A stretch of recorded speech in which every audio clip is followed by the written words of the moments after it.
warahmatullahi wabarakatuh. Di sini saya akan mempresentasikan tentang konsep inteligensi dari beberapa pendekatan atau teori pendekatan lain. Makalah bertujuan untuk memenuhi tugas mata kuliah Psikologi Intelektual dosen pengampu Aminullah MPD dan disusun oleh saya sendiri, Nuri Elia Fauzia. Poin yang pertama, pengertian inteligensi.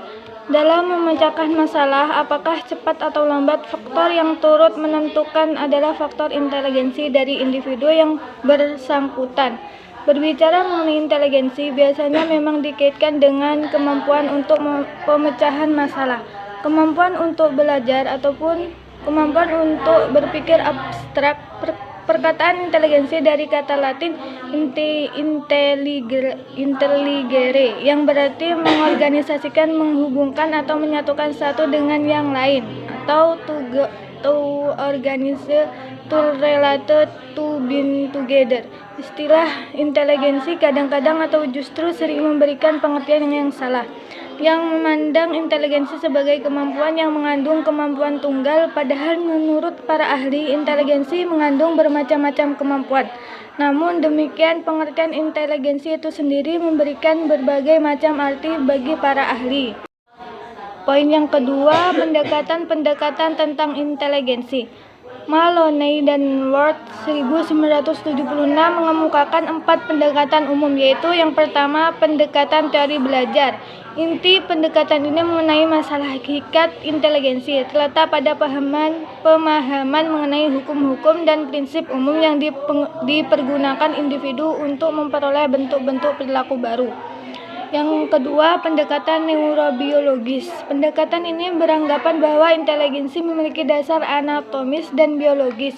Perilaku inteligensi menurut pendekatan ini dapat ditelusuri dari dasar-dasar neuroanatomis dan neurofisiologisnya.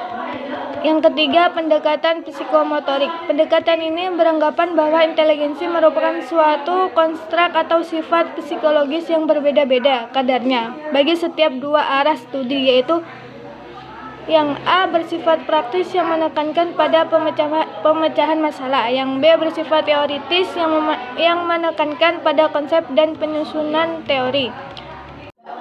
Poin yang ketiga, teori-teori inteligensi. Yang pertama, teori faktor. Menurut Spearman, inteligensi mengandung 2 macam faktor, yaitu general faktor atau faktor G dan special faktor atau faktor S.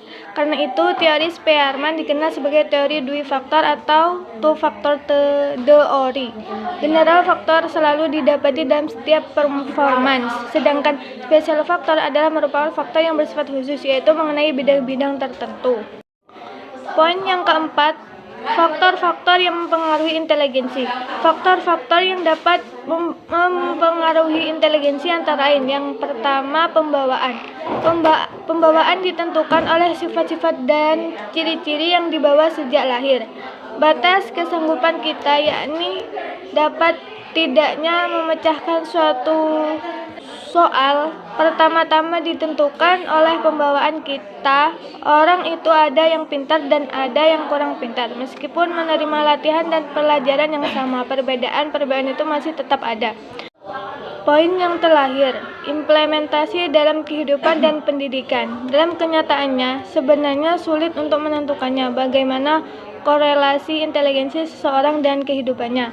Memang kecerdasan seseorang memainkan peranan yang penting dalam kehidupannya. Akan tetapi kehidupan sangat kompleks. Inteligensi bukan satu-satunya faktor yang menentukan sukses tidaknya kehidupan seseorang. Kesimpulannya, dari pembahasan di atas dapat disimpulkan bahwa inteligensi adalah kemampuan berpikir seseorang dalam pemecahan masalah, kemampuan belajar, ataupun kemampuan untuk berpikir secara abstrak. Teori inteligensi terdiri dari teori faktor. Dalam teori ini terdapat teori Dwi-faktor dan teori kelompok faktor.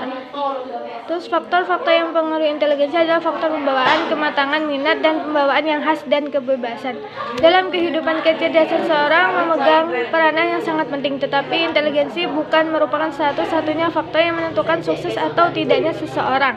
Watak seseorang juga sangat menentukan. Dapat dikatakan bahwa kecerdasan seorang memberi kemungkinan bergerak dan berkembang dalam bidang tertentu dalam kehidupannya, sampai di mana kemungkinan tadi dapat direalisasikan tergantung pula pada kehendak dan pribadi serta kesempatan yang ada.